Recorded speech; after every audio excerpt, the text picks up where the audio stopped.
Me with the floor show, kicking with your torso. Boys getting high and the girls even more so. Wave your hands if you're not with the man. Can I kick it?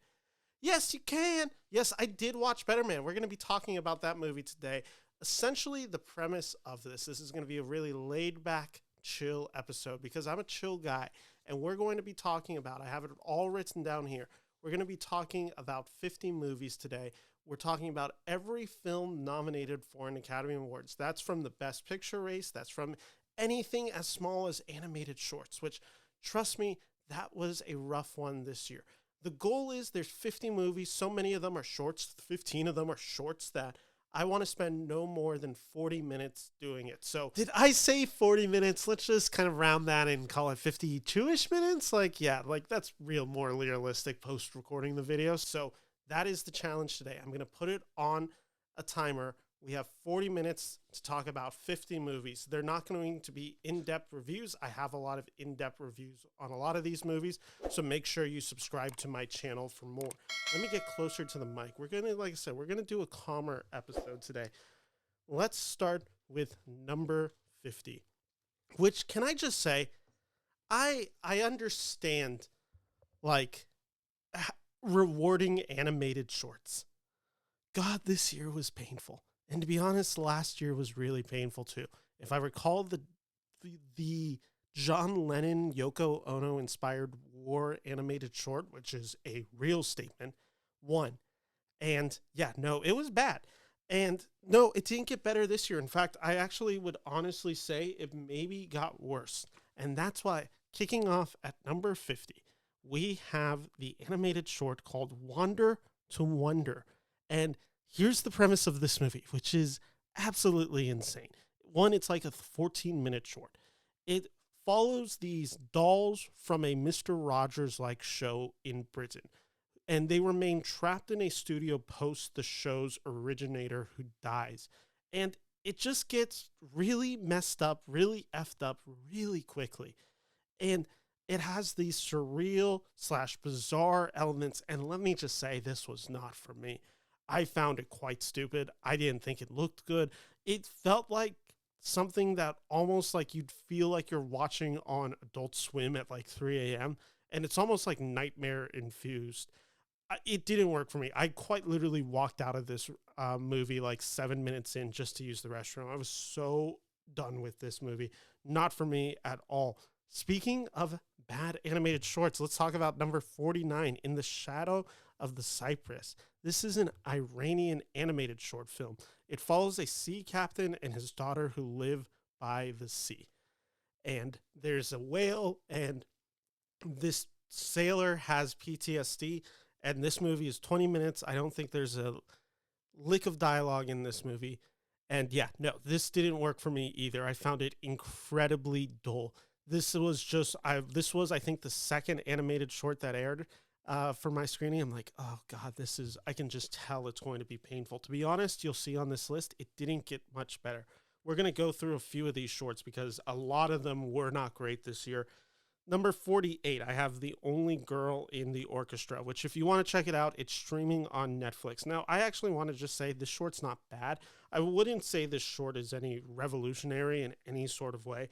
It's a documentary that follows the first woman of the New York Philharmonics, Orrin O'Brien. You've seen this story before.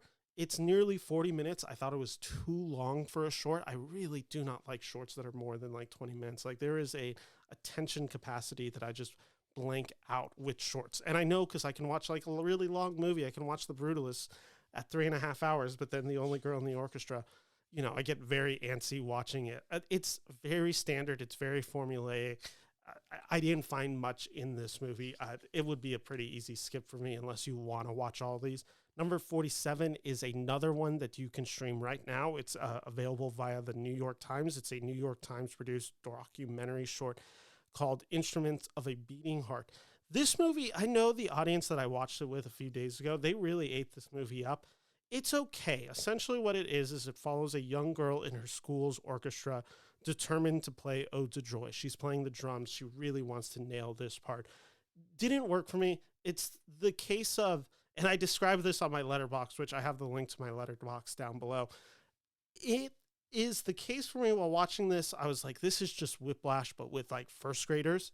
And there's a scene where the teacher kind of like, I wouldn't say berates, but he like pushes the young girl to essentially practice to be better. And I don't know, I just found it really uncomfortable. I was not really vibing with this movie. It's cute, but it's also the same way, like, you're just watching first graders play Mozart. Like, I don't have children. Like, that's never been an appeal for me. Number 46, another animated short. So that's three of them already in my bottom, what is that, five? It is called Beautiful Men. This is a Dutch animated short film that follows three bald men who travel to Istanbul for hair transplants. Now, this sounds like a pretty funny premise. And essentially what happens in this movie is there is only the guy who booked this trip thought he had booked three, but he had only booked one. So only one of these three bald men can get it. And it is a movie about insecurity and brotherhood.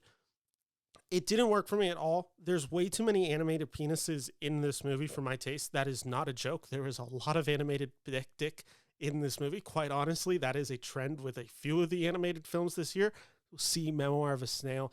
Go back to Wander to Wonder earlier. There's some animated penis this year. And yeah, no, this movie didn't work. It has some funny bits. It just ultimately, and maybe it's just because of my incredible hair. Like maybe I just didn't connect with it. Maybe I've never seen the insecurity. Like honestly, if I lost all my hair tomorrow, I'd kind of see it as a relief. Like I really don't care. So maybe it is just kind of my bias. Maybe that is my, is there a hair ableist? I don't know exactly how to describe it, but no, I didn't care for this movie either. This was another case of just like, oh my God, can we get through these animated shorts? Again, this year I found brutal. Another short, and then we're going to be talking about some real movies some people may have seen. Number 45, The Man Who Could Not Remain Silent. This is a live action short film from Croatia that follows a single man who stands up to the Serbian military. Essentially, there is this incident / during a period of civil unrest, Serbian military is going after certain groups of people and they board this train and it leads to a massacre happening and only one man has the courage to stand up. This short, which is very short, has like, it's 13 minutes. It has good tension. The one thing that really bothered me about it is there's no real context of the situation. And again, this is in a foreign language, so I'm sure an audience watching it in its native language would know this story, would know what this moment is representing. But obviously, as an American, as a stupid American, like, it doesn't have that. It was also the case of this might have been better as a little bit longer. 13 minutes felt really short for this, and I just didn't find anything really outside of the tension for like 2 to 3 minutes. And then after, it really lost me.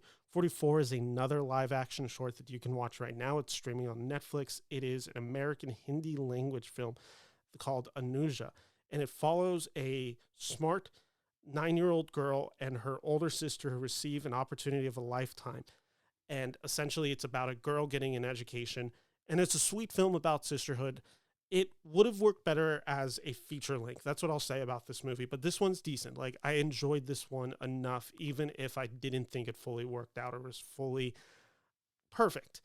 Number 43, this is another film that you can stream on Netflix. This is, I believe, my first full-length feature that we have, making it in at 43 at this list. This movie is only nominated for its song written by Diane Warren. I am, of course, talking about, and this is a crazy sentence for me to say, The 68888, directed by, yes, Tyler Perry. It also stars Oprah Winfrey.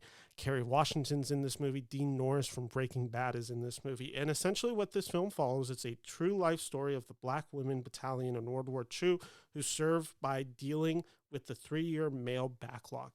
Here's what I'll say about this movie that's not very good.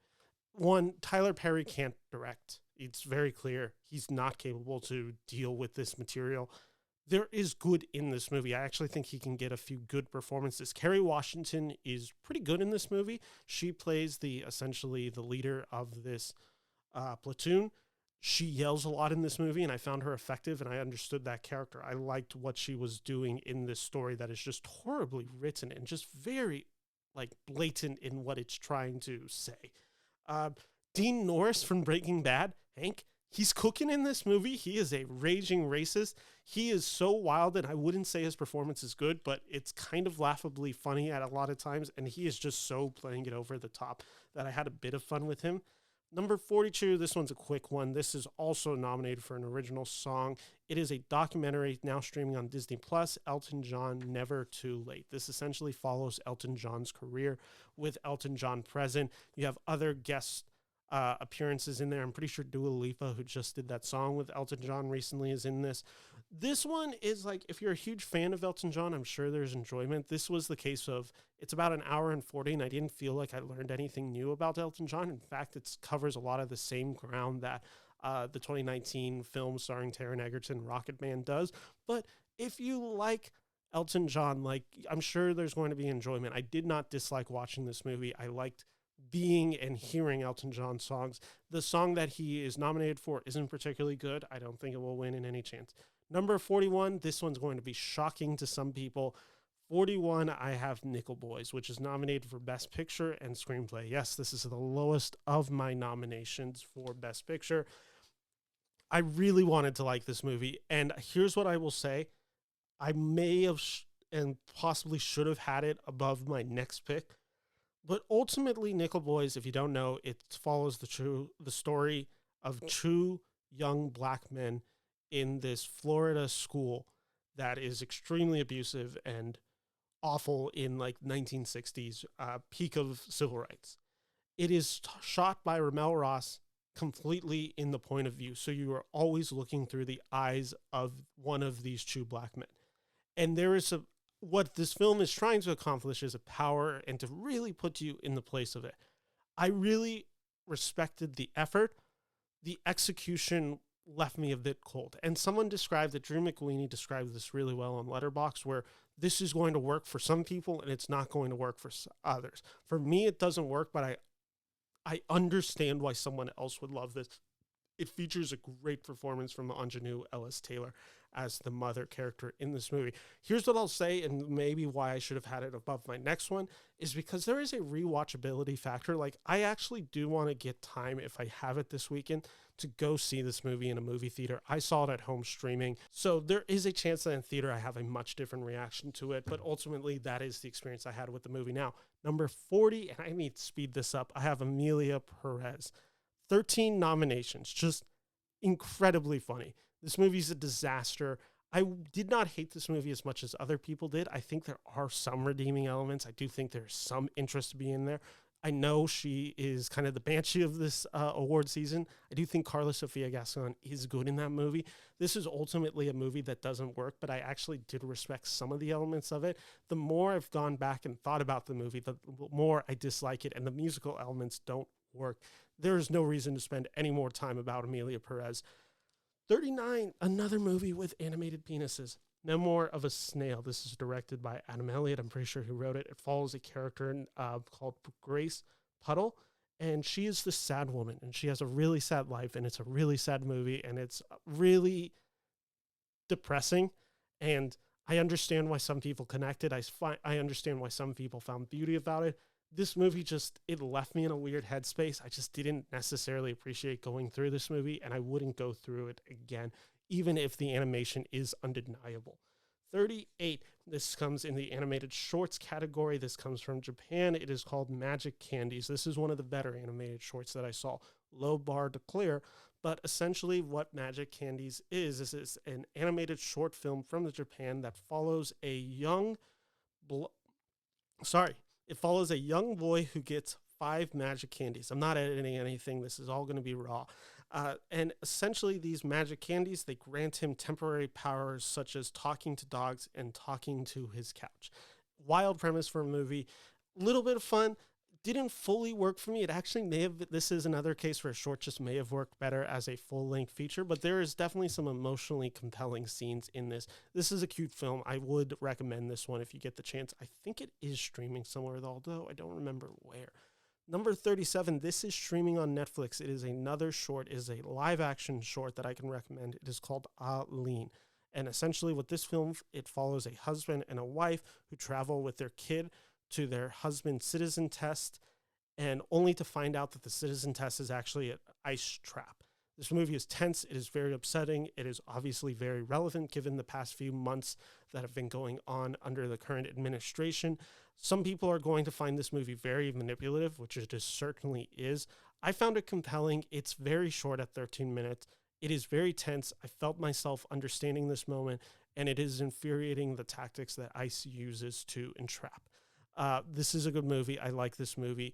Again, could have been benefited from a little bit longer, but ultimately I understood what this was. And I appreciated what it did. Number 36, this is a documentary that I just recently saw. It is called Porcelain Wars. This is a documentary that follows the Ukrainian artists who, instead of fleeing, stay in Ukraine and find beauty amongst the evil and destruction. What I will say is this movie is going to move some, and I have a feeling that it might move a lot of Academy voters. This artist feeling of this movie, I think, will definitely play to some. It didn't hit me, and that's why it's kind of low on this list. I respected it more than I liked it, but there are definitely redeeming qualities of it. I thought the Ukrainian film last year about the conflict, 20 Days to Mariupol, was a much better documentary, but I also, they're serving very different purposes. But Porcelain Wars, I would recommend checking it out. Number 35, Alien Romulus. This is nominated for Best Visual Effects. The best part of this movie is the David Johnson breakout performance in it. It has a very gnarly ending that is actually like very upsetting. It is like ingrained in my head. Other than that, the first hour of this movie didn't work for me outside of David Johnson. But the ending really does deliver. Number 34, this is another documentary about another conflict in the world. This one follows the Palestinian-Israel conflict. It is called No Other Land, which I believe is probably going to win Best Documentary, I should say. And this is at the occupied West Bank. And it follows two men, one Palestinian, one Israeli journalist, I think, and this unexpected bond that they have. And again, maybe this is just the unfair expectations I had with a film like 20 Days in Mariupol, which I just found so powerful last year. And maybe that was the level/bar that I was thinking this movie was going to hit. It didn't get there for me. Again, it was another film that I respected more than I liked. And I didn't find it as, again, emotionally compelling and as thorny as I think I wanted a movie about the Palestinian-Israel conflict/genocide to be. Number 33, I have The Girl with the Needle. This is a film that I watched last night. It is a Danish film that follows a factory worker post-World War I who begins working as a wet nurse in secret only to grow suspicious of the woman running it. It is I would call it a psychological horror. Again, a movie that I heard the premise. I knew a little bit about this movie and was like, oh, this really sounds up my alley. And it never really grabbed me. There's some really good performances. The central performance in this movie is really good. There is some really compelling elements, but again, it was just a movie that ultimately I understood why I was nominated in the international feature. I do like this movie, but it didn't really elevate itself. I was really thinking this movie could really make a case for the top 10. And by the end, I was just like, oh, it's good, but it's not great. Number 32, speaking of a movie that's good, not great, I have Kingdom of the Planet of the Apes, which is nominated for visual effects. Wes Ball, the director of this movie, who's going to be doing the Legend of Zelda movie, I thought he was really well suited to continue on the Matt Reeves legacy of the Caesar films. This movie is a stepping stone to something more exciting to come, and that's how I felt watching this movie. I was like, okay, this is a reintroduction to a world that I like.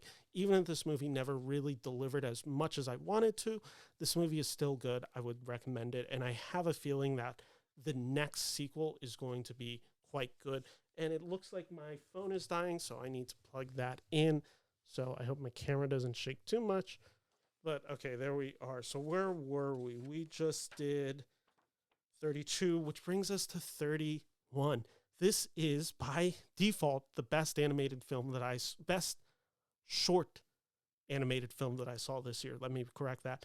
It is a French animated short that follows kids discovering the fun, embarrassment, and keyword yuck of kissing. This is called Yuck. It is quite literally, I think it's 10 to 11 minutes, and it is just these young kids who they're spying on other couples that are kissing. They think it's gross. And then two of the kids are like, it kind of looks fun and they want to do it. And then there's this embarrassment. It's a cute film, not a great film, but a cute film. I like this one. It is a very nice and easy watch. It's very cute. Number 30, this is only nominated in the category of cinematography. This is Maria, which is streaming on Netflix, directed by Pablo Larraín.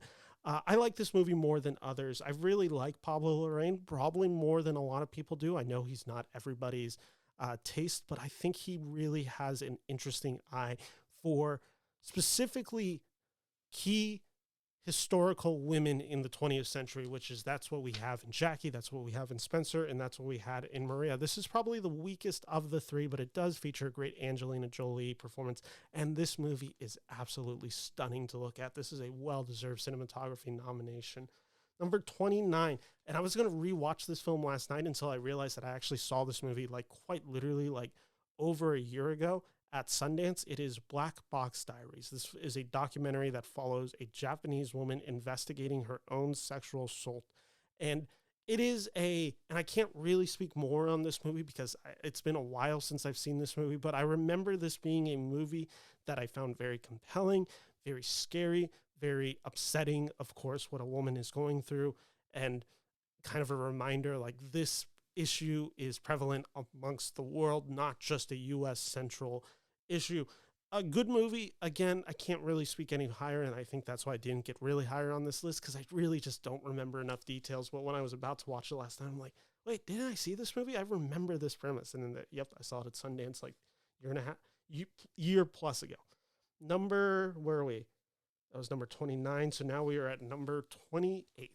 This one is a really controversial film. It is an documentary short that I could very much tell the audience that I watched it with was very split / very negative on this movie. It is called I Am Ready, Warden. And if you see the Letterboxd score of this movie, you can see that divide.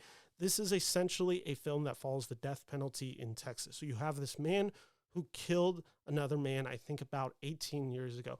He goes on the run for about 4 years, gets caught in 2008, and this documentary is 6 days before he is set to be executed.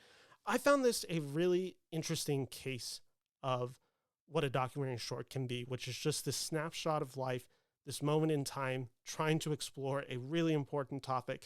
And essentially, this follows two narratives. It follows the man who is about to be executed, who has turned over a new leaf. He has had faith. He has found a Christian faith, and they're trying to make the case for him to survive. You have this district attorney who is making the case that he doesn't believe it's morally okay to execute somebody. And then you have the son of the man that was killed by this other man. And, he's seeking retribution. He is seeking the death penalty for the man who killed his father. And it leaves you in this place where you can see that maybe even after it all transpires, the man himself is not satisfied with anything. And it really shows the moral conundrum of the death penalty and whether it is justifiable. Some people really didn't like this movie, and I think it's especially due to the fact that you're following a murderer in this film who the whole arc of his redemption comes in Christian faith. I'm someone who grew up with that, so I have a special attachment to that, but I also understand why some people would really find that off-putting. I don't think it's about Christianity as much as some people are putting it on, but I understand why some people would be really perplexed by this film. I liked it for what it was worth. Number 27, this is a live-action short. This is called I'm Not a Robot. This is a really funny premise for a movie. Essentially, it is a live-action short that follows a woman who fails a CAPTCHA test and learns that she's a robot. And she has this life. She has a boyfriend. And it's pretty funny. It's very tight. It's about 22 minutes. The thing that held me back while watching this movie is I quite literally saw this movie 2 weeks ago, and it was called Companion with Jack Quaid and Sophie Thatcher. Very similar premise, almost identical premise, but ultimately I enjoyed this film. I thought it was funny. I thought it was clever. I thought it was a nice little existential piece of the future that may be beholding to us. Number 26, and we're finally here. It didn't make the top 25, but I was shocked. I wanted to hate this movie. I will full on admit it. I was on TikTok. I was resharing all of them. I was reposting the Robbie Williams slander that I had. This is Kmart music. This is your coworker's favorite song. And I gotta admit, take that. Good band. Made some bangers. I really enjoyed this movie. I didn't think it was great. I think it is a very standard biopic movie, but there is a lot of fun to be had with it. The Robbie Williams performance, this is nominated for visual effects. I did find this effective. There are some really good sequences in this movie. It is directed by the guy who made The Greatest Showman, which is a movie that I like more than others do. Yeah, no, Robbie Williams, I started listening to Rock DJ. Good song. He made some real bangers, Angel, like all that. Like, I was pretty impressed by this movie. I thought it was fairly compelling, and I enjoyed this movie for what it is, which is an insane premise of essentially it's Robbie Williams' life, but Robbie Williams is played by an animated monkey, which is, yeah. Number 25. This is a movie that I'm sure some of you have heard of. This is a documentary that I would recommend seeking out, although I don't know if you can rent it yet. It is called Soundtrack to a Coup d'etat. This is essentially in the world of jazz, 1950s, 1960s, and it's also the CIA, the government, what they're doing across the world, specifically in the Congo. And what this documentary is capturing, it's a long documentary, it's like 2 hours and 40 minutes. It recounts the events around the CIA based on the killing of a Congolese leader and how jazz became a tool of propaganda for Americans, for the American CIA. It's a fascinating movie. You get performances from, I believe, Louis Armstrong is somebody in here. I think Duke Ellison, maybe a few other guys like that from this era. Compelling movie, very interesting movie. Has a real rhythm to the movie, of course, with the music that is being utilized. I like this movie. I think there's a lot to recommend. It may have worked better as like a 10-part documentary series where you're really getting it. I was thinking of like OJ Made in America, and what if you had this movie as OJ in America, but it's good. It's a good documentary. I'd check it out. Number 24, and this movie's actually grown on me because some of you may, for any long-term subscribers, you may remember I made a movie where I'm like, Dune Part II is overhyped, and I still kind of believe that. Here's what I will say about Dune Part II. I have thought about the movie a lot since it's come out, and there are definitely elements of this movie that I just don't think work. I don't think the Austin Butler introduction in this movie works, even though that scene is well done. I just think there is so much stuff that's just like, I understand that this might be when it happened in the book. I think you should have developed it in Part 1. For instance, I think Austin Butler should have been in Part 1 so you can develop this character, not just have him in this one Gladiator scene and then have him at the ending of this film. I don't think the Zendaya character works. I don't think Florence Pugh, like all those characters don't really work for me. But what this movie does successfully well is the Timothée Chalamet character of Paul Atreides. I found that compelling, and I find the final act of this movie extraordinary. And yeah, I have been thinking about this movie, and I don't think it's as bad as I maybe initially had thought, even though I do have some real issues with this movie. Number 23, this is another movie that I did think was overhyped, and I really wanted to like it more than I did, but ultimately it is called The Brutalist. Here's my thoughts on The Brutalist. There are things to like about The Brutalist for sure. One of the aspects that is really good in this movie is Guy Pearce. I didn't think Adrian Brody was deserving of all the hype. He's good in the movie, but I didn't think he was like necessarily like stand out of the year. Felicity Jones is miscast. I understood what Brady Corbet was trying to achieve. I found it a bit self-indulgent, this movie about a masterpiece and an artist trying to make his masterpiece, which is also reflective of Brady Corbet as a director. Certainly some really good scenes. The opening 5 minutes of this movie, especially when we get into America and we see the Statue of Liberty, awe-dropping scene in this movie. There is stuff to recommend. This is a good movie, but I think it is a bit overhyped. Coming in at 22, this is a film that I also watched in the past few days. It is called The Seed of a Sacred Fig. Sorry, it is The Seed of the Sacred Fig. This is essentially a movie that is filmed in secret. This is released by Germany. It's nominated an international feature, but it's entirely shot in, I want to say, Iran. And essentially the premise of this movie is a gun goes missing, and a judge who is the owner of this gun becomes paranoid that it was his family's doing of this gun being missing, and it's in this high-profile murder case, and it's basically this tension boiler that all hell is going to break loose as this country is kind of falling to civil unrest.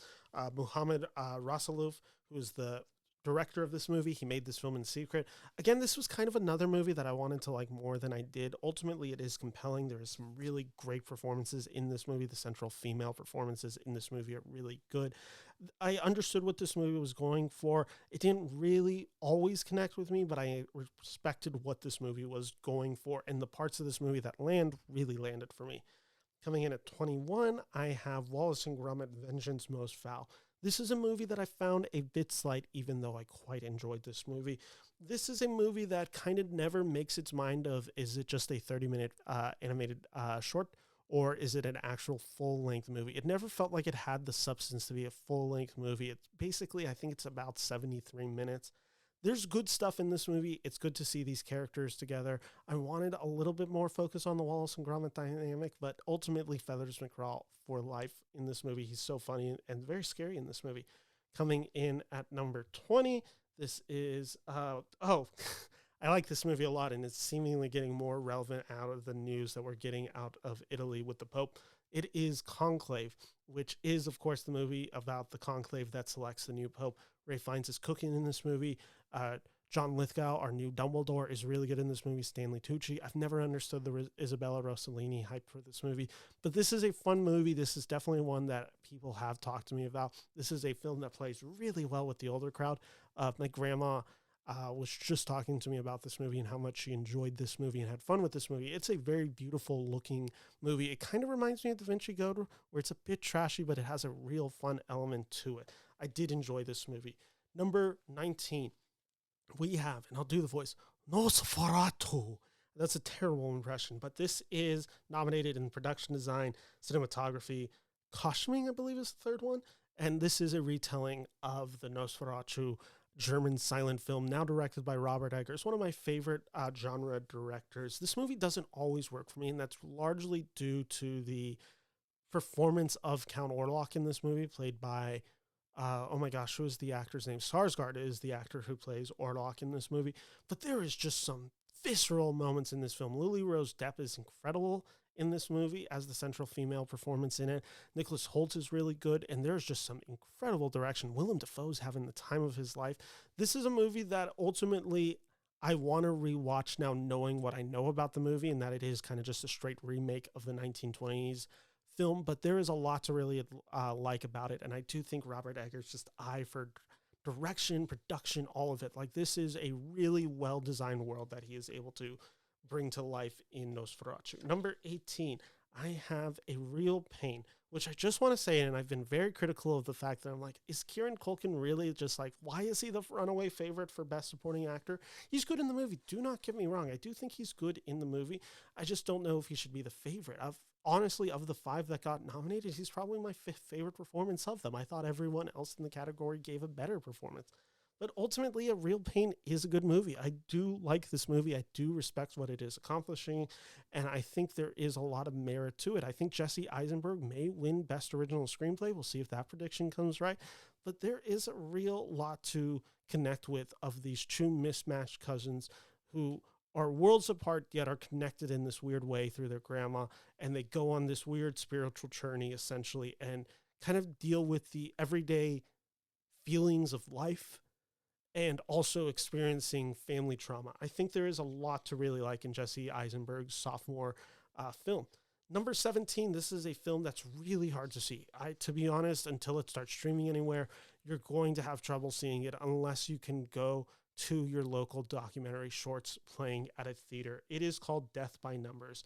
This is a documentary short that follows Parkland survivor Samantha Fuentes as she prepares to confront her school shooter in court. This is written by Fuentes in the movie, and this is a really compelling movie. This is obviously an extremely traumatic, very harrowing movie, especially as Fuentes recounts the events of that day in Parkland. And I just, this is anyone that has any form of empathy is going to break watching this movie. This is a movie that destroyed me while watching. This destroyed the crowd. I actually, even though it's not my favorite of the documentary shorts, I would definitely not be mad if this one won. I do think there's something really special, and Fuentes speaking truth to power in these moments. And just the ending of this movie, the I'm still here, I still survive, despite all of you. You will be forgotten, I will not. And none of those people who died will be forgotten. We got to remember Parkland, and we got to remember everything that led to it, and specifically the white supremacy, the trash that is in our society, especially American society. We cannot forget that. Incredibly powerful documentary short. Number 16, I have Flow. This is from Latvia. This is an animated film that follows a black cat and their companions who must survive a flood. This is an emotionally devastating movie. I think some people thought I maybe disliked this movie more than I actually did. I think this movie is incredibly well crafted, and it is also just emotionally devastating. And I just had a hard emotional reaction watching it to it. And it's a movie that I'm just like, I don't know if I'd really put myself in that experience as a cat lover myself, as someone whose girlfriend has 3 cats, as someone who has 1 cat myself. Like, there is something harrowing about watching a cat in distress in this movie, and the cat is in distress most of this movie. I just found I really struggled with that, but it is an incredible film nonetheless. Coming in at number 15, I wonder how I'm doing for time. Maybe I'm going over. Number 15, this is National Geographic documentary that follows the investigation into Indian residential schools in North America. I forgot to name the movie. It is called Sugarcane. It is now streaming on Disney+. And essentially, there's this abuse inflicted by these Catholic-led schools that include the murder of these natives. And this is the trauma of generations. You have this person investigating it who is a son of one of these natives who lived through this traumatic event.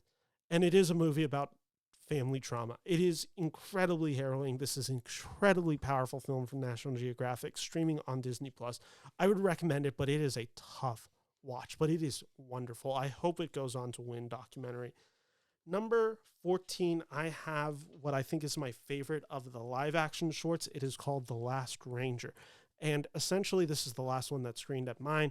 It is a South African live action short that follows a conservation efforts in the fight against rhino poaching. Essentially, you have this young family, I believe it's a daughter and her father, but maybe I have the gender mixed up. I do apologize if I did.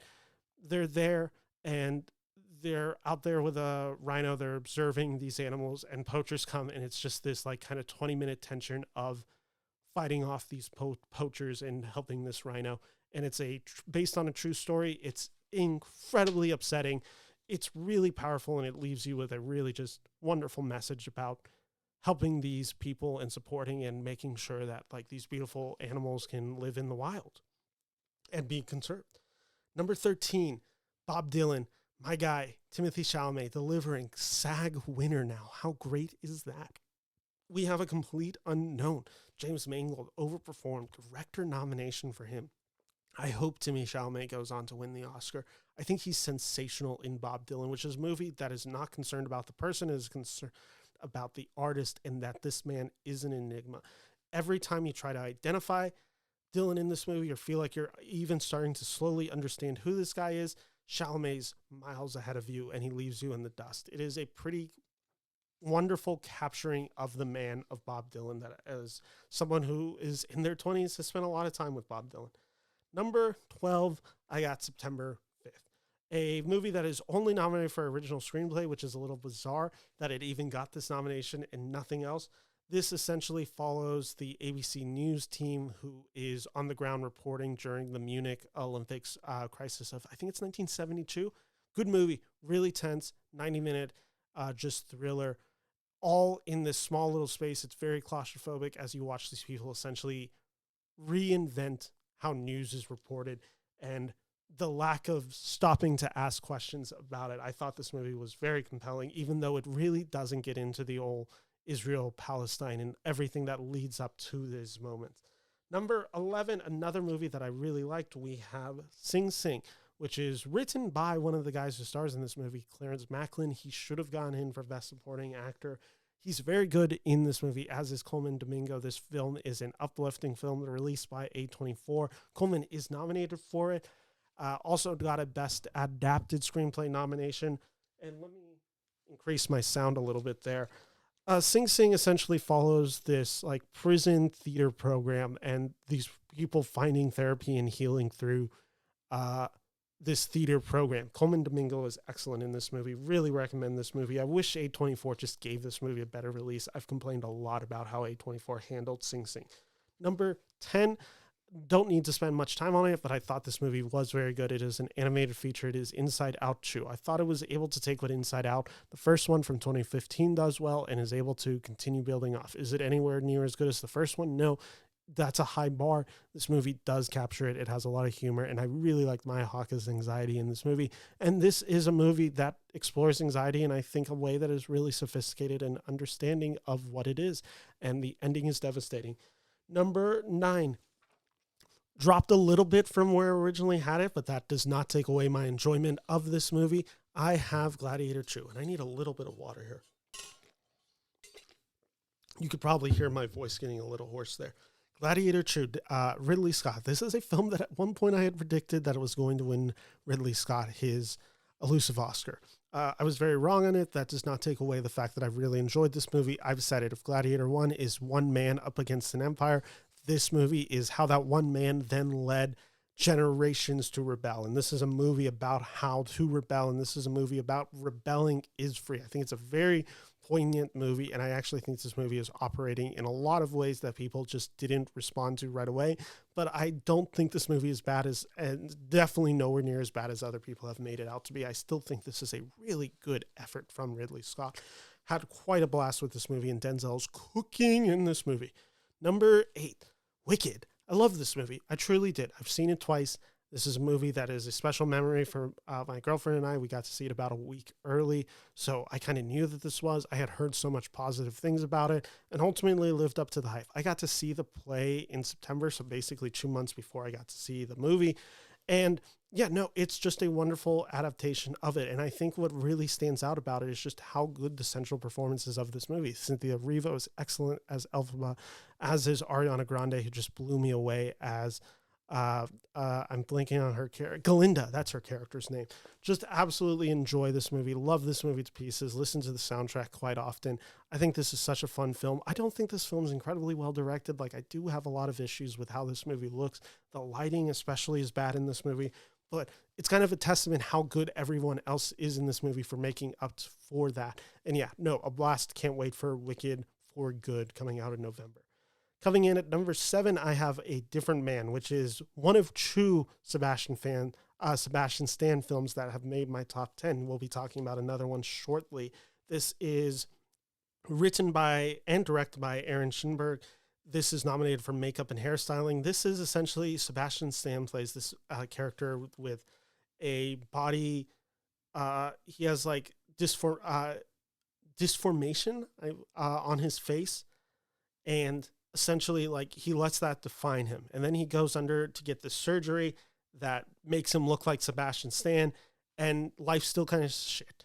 And then all of a sudden he meets Adam Pearson, who is basically this character in this movie that looks and has a very similar life to what the Sebastian Stan character once had, and is living the life to the fullest. And now it's just like, oh yeah, this Sebastian Stan character is just lame. And it's a very dark comedy with a very memorable ending. I really enjoyed this movie. I don't want to spoil it, but it is a great film from A24. Sebastian Stan had a hell of a year. Coming in at number 6, I have the film that is probably going to win Best Picture in a few days. It is Anora, which is edited by Sean Baker. He also directed this movie. He also wrote this movie. And if it wins Best Picture, he also made the movie. So he is up for potentially 4 awards in one night. That would be the most. If he won all 4, that would be the most since Walt Disney back in like the 1950s. Walt Disney did it with multiple films. Sean Baker would do it with one. Mikey Madison is also up for Best Actress. This is not the film that I would give Best Actress to. We'll talk about either of those films later, but this is a really good movie. This is a movie that for the first 40 minutes doesn't work for me, and then 40 minutes in, it becomes a comedy with Russian goons, and it becomes extremely funny. Actually, I think they're Armenian goons. But this movie is extremely delightful. I really like this movie, and it leaves you on just such a great ending. This is one of the best endings of 2024. Coming in at number 5, I have just a movie that knocked my socks off. If I could give an Oscar to any movie, especially in the documentary short category, this is what it would be. It is called Incident. Check this movie out. It is you can find this online. It's via The New Yorker. This is a documentary short released by The New Yorker that follows a police shooting in 2018 Chicago. This film is told entirely through reconstruction of utilizing body cameras that the police are wearing, dashboard footage, street cameras, CCTVs, and it's all synchronized split screen in this movie. This is a movie that I've never seen anything like this before, and it is such a good, like, just matter of fact, here's what happened, here is all the images, here's all the video evidence. You can kind of make up your mind, but this is a movie that's just like an infuriating watch, watching this black man just be gunned down by police, and this man had no reason to die. There's no reason that this man should have died, and the police after it, it's infuriating. It is such a powerful movie. I so recommend this. Like I said, you can stream it now. Check it out. It is well worth your time. I hope it goes on to win. And this feels like something revolutionary in the documentary shorts. It's like nothing I've ever seen before. Just so incredibly compelling. Number 4, I'm Still Here. Fernanda Torres, The Country of Brazil, unites in my comment section. Thank you to everyone in the comment section screaming about this. Yes, this movie is as good as the Brazilians have been advertising everywhere on YouTube. This movie is a blast. Fernanda Torres is excellent in this movie. This is just such a poignant, this is such a beautiful, this is such a compelling story of a mother having to hold everything together as the worst of life comes in. And it is again, another movie about civil unrest and dictatorships and fascism and what that comes in and how that destroys families and making the most out of these situations. What I love about this movie is it's able to find beauty in pain. Number 3, we got to talk about it. We got to make movies political again, which is what Ali Abbasi said about The Apprentice. Now, I don't necessarily know if I believe his quote. Like, I don't necessarily think this movie is as political or revolutionary as it thinks it is, but what it is it's an incredibly compelling, two central performances from Sebastian Stan as Donald Trump in the 1970s and his crooked lawyer, Roy Cohn, played by Jeremy Strong. Jeremy Strong is the best supporting actor performance. He should win it. I wish he would. But this is a movie about essentially a man who makes a deal with the devil, and we're left with the bill. It is a horrifying movie. This is a very upsetting movie, and this is a movie that I know some people are going to just inherently zone out and have no interest in it. But this is a film that essentially captures something very real, which is the loss of humanity. And some people are going to struggle with these characters having humanity. This movie has a finite amount of humanity. When one character tips one way, the other one loses their humanity and vice versa. Very compelling movie, and it is well worth your time if you can stomach it.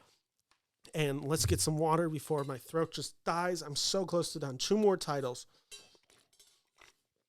Number 2, I got The Substance. Demi Moore probably about to win her Oscar. Just so well deserved. I would personally give it to Fernanda Torres, but I have no issue if Demi Moore wins an Oscar. I wish Margaret Qualley got nominated. This is a movie about beauty standards. This is a movie about just the pressure of aging that faces women, like the struggle of societal norms that means it. Demi Moore, just like, this is something that like she's been on our public consciousness for decades now. And her beauty has been like a central part of that stardom that we're talking about. So to see her explored in this movie the way that she does in Coralie Farge's just absolutely absurd way, I'm so happy she got into director and screenplay. Just a really compelling movie all around. I keep using the word compelling, but ultimately a lot of these movies are just super compelling. I had a great time with The Substance. This is a movie that I'm so happy because it gets so batshit crazy in its final act that I'm actually glad that the Academy got on board for this. I kind of thought there might be some resistance. This is a huge win for body horror, and this is a huge win for the horror genre within the Academy. A film like this has never been nominated for Best Picture, let alone is probably going to win a few awards, including, I believe it's probably going to win makeup and hairstyling, and it's probably about to win Demi Moore her Oscar, which leaves us one film. 5 seconds. I'll give you guys 10. What is the one film that I haven't talked about? 10, 9, 8, 7, 6, 5, 4, 3, 2, 1. Did you figure it out? Throw it in the comments if you did. Number 1 is The Wild Robot. Yes, I love this movie. It's in my top 3 of the year. This is directed by Chris Sanders, who's brought us such Disney films as Lilo and Stitch. This is nominated for animated, score, and sound. This is just a beautiful movie about family, finding a found family in this movie, finding community. It is so beautiful. I love this movie. This movie is so wonderfully animated. This film is so special. I love this movie. I hope it goes on to win Best Animated Feature this year. But that is it. How did I do? I don't know exactly what my timer was on there, but I hope I did it in my allotted time. So to everyone who stuck around, that's all 50. Tell me how many you've seen. Tell me if you're planning on seeing all 50. Tell me what's your favorite, what's your least favorite, all of that good stuff. Do me a huge favor. Subscribe to this channel for more. But thank you. And I will be going live probably right after the Oscars Sunday night. And then I'll be having videos about the Oscars for the next few days. So make sure to subscribe. And I have to now figure out a bunch of videos post Oscars, once I'm done talking about this year's ceremony, what do I do besides the normal reviews I do on this channel? If you guys have got any suggestions or any wants for me, leave it in the comments below because I really do need some ideas. So thank you all so much for watching.